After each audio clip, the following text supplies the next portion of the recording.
जाणून घेऊया आपल्या परिसरातील दिवसभरातील ताज्या घडामोडी।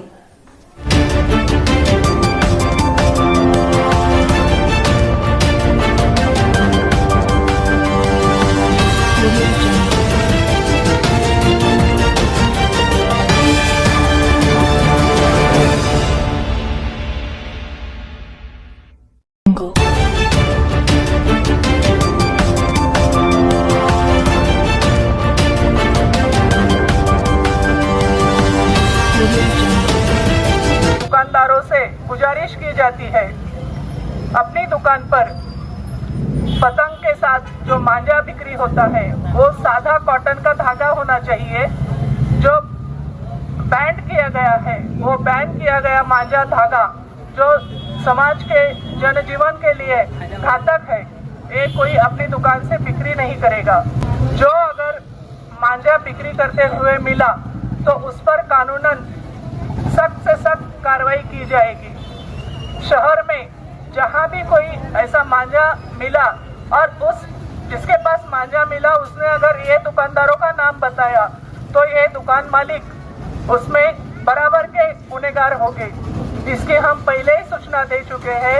अकॅडमी मध्ये सर्वोत्कृष्ट पायाभूत सुविधा व विद्याशाखा, गुणवत्तापूर्ण प्रशिक्षक, अभ्यास साहित्य, आधुनिक अध्यापनाच्या पद्धती, प्रशस्त वर्गखोल्या, संगणक कक्ष, प्रयोगशाळा आणि शारीरिक प्रशिक्षण यासोबतच बायोमेट्रिक उपस्थिती, playground, power backup, dress code, शिस्तबद्ध वातावरण इत्यादी। त्यामुळे गरुड झेप ठरते नवीन जीवनाची सुरुवात। पंख आम्ही देतो, उंच भरारी तुम्ही। नमस्कार, मी रत्नाकर नवले, DCP क्राईम छत्रपती संभाजीनगर शहर। आज सर्व शहरवासियांना पोलीस विभागाच्या मार्फत शहर पोलिसांच्या मार्फत आवाहन करू इच्छितो की सध्या संक्रांतीचा सण जवळ आलेला आहे। आपली मुलं किंवा आपले मित्र जर नायलॉन मांजाचा वापर करत असतील तर कृपा करून हा वापर थांबवावा। नायलॉन मांजाच्या वापराला शहर पोलिसांच्या मार्फत तसेच कायद्यानं याच्यामध्ये बंदी आहे।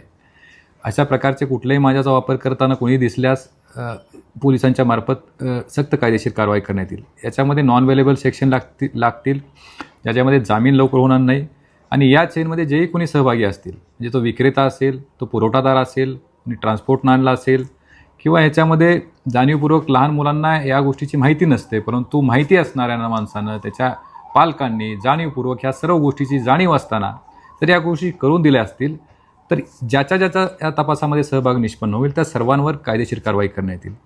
कारण यामुळं एखाद्या निष्पाप व्यक्तीचा, पादचारी असेल, एखादा वाहनधारक असेल की एखादा प्रवासी असेल, या सर्व व्यक्तींच्या जीविताला हानी आणि इजा होऊ शकते। त्यामुळं आपण एक सजग नागरिक म्हणून, जागरूक नागरिक म्हणून आपण या गोष्टीची काळजी घेतली पाहिजे की अशा प्रकारे मांजाचा वापर, नायलॉन मांजाचा वापर आपण आपल्या मुलांना करू देऊ नका। आपला समाज, आपला परिसर, आपलं घर, आपलं कुटुंब, आपला मोहल्ला आपण अधिक सुरक्षित करूया। कारण या गोष्टीमुळं सर्व समाजाला, समाजातील सर्व लोकांना याच्यामध्ये त्रास होतो। आपल्या परिसरातील ताज्या घडामोडी पाहण्यासाठी पाहत राहा सुपर महाराष्ट्र न्यूज चॅनल।